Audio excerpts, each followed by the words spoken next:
Welcome back to Idtv. You know, living in the big city can be stressful. To maintain a healthy mind and body, we each need to find ways to balance this stress. One thing that can be helpful is yoga and meditation. We have with us today CCSF yoga instructor Gail Stepanek. Welcome, Gail. Thank you. Glad you can join us today. Gail's going to show us a few simple and quick exercises to alleviate stress. But first, Gail, I want to ask you, what is stress and what can yoga do to help out? Stress is resistance to what is. It's not so much about a person outside of you or a circumstance outside of you causing you the stress, but it's more about your response or reaction to that person or situation that causes the stress. The nature of life is about movement, about change. If you notice, your body's always changing, your mind's changing, your emotions are changing. If you look outside of you, you see life flowing and changing, circumstances moving and changing.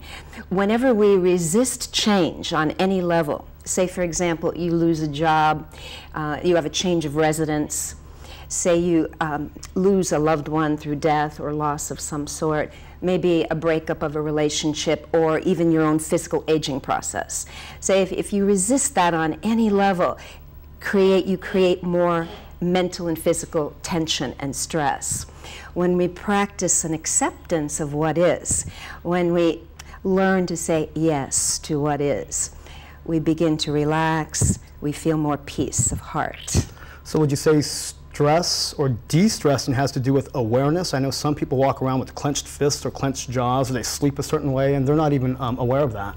Yeah, a lot of the practice is about developing an awareness of the different tension levels we hold in the body. And once we identify where we're holding tension in the body, we can consciously begin to let go and relax those areas in the body. Well, I'll tell you, let's not let our producer stress out. We have a few minutes for this segment, so why don't you go ahead and show us some of these exercises that you say anybody could do at any time. Yoga offers a lot of different tools for stress reduction, breathing practices, yoga postures, and I'll share with you a breathing practice I find very helpful called the complete or full yogic breath. And it starts in the abdominal area. Okay. And we take a deep breath and let the abdomen expand like a balloon. And then we take the breath from the abdomen up to the diaphragm. And then we continue taking the air to the top of the chest, to the collarbones. And then as we exhale, we start from the chest and let the air out, going all the way down to the abdomen.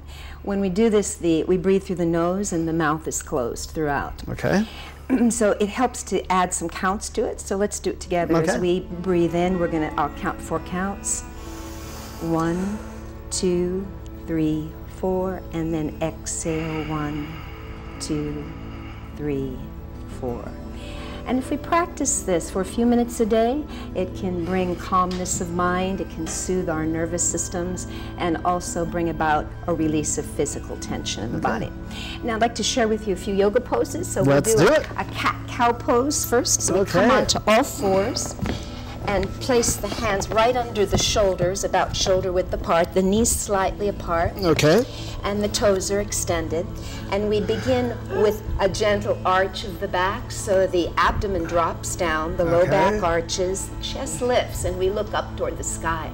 Then we round the back, the pelvis tucks under, and the whole back rounds. The chin pulls into the chest and the abdomen lifts. Oh, that feels good. And then we come back and do one more arch. The arms stay nice and straight. We roll the eyes up. And then exhale, we round the back, getting a good stretch for all the muscles of the spine. And then back to a neutral position. And then there's one other pose that's real nice to stretch the back muscles, to release tension in the back. This is called child's pose.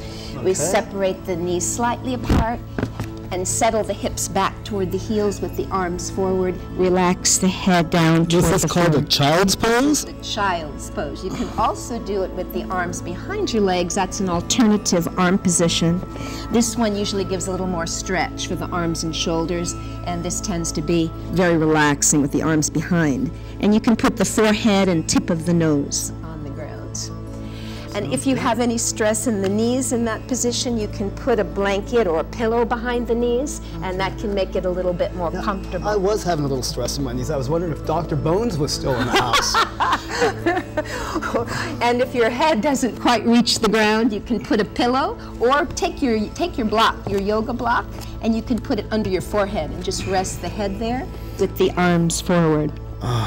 And just let the whole spine stretch out. And then as we come out of the pose, roll up slowly to sitting position. And when we finish a yoga practice, we normally offer a salutation honoring the spirit and the light within the heart. So we bring the hands together in Anjali Mudra at the heart. The head bows toward the heart as we say Namaste. Namaste. Namaste.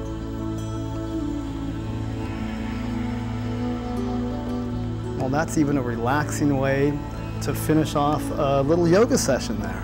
Wow, that was great. I want to thank you so much for joining us, and maybe you can come back and show us a few other stretches. Now, I do understand you have a yoga retreat this summer going on, if you want to tell the audience a little bit about that. Yeah, sure. I'll be giving a one-day yoga retreat on Saturday, June 2nd, and we'll be doing a lot of different yoga postures, meditation practices, and breathing practices as well. It should be a fun day. So just take a look at your screen. You can log on to either of those websites to find out more about the yoga retreat this summer, or yoga classes being offered at CCSF this summer. I want to thank you for joining us today. I also want to give Ray Bandar, Dr. Bones, a special thank you for joining us also. If you want to see how a small music school in the heart of the Mission District has changed the lives of people for decades, join us next week as we explore the Community Music Center. And we'll be speaking to Alex Hertz, an amazing elementary school teacher that uses Afro-Caribbean drumming and dance as a teaching tool in his 4th grade class. We also have a special upcoming report on the Second Chance program. This is an extraordinary and successful program that helps California State prison parolees turn their lives around through a college education. That and more on upcoming episodes of Idtv. I'm Tobias Medina. Along with Jody Yvette, we want to thank you for joining us today. We'll see you next week. Goodbye, everyone.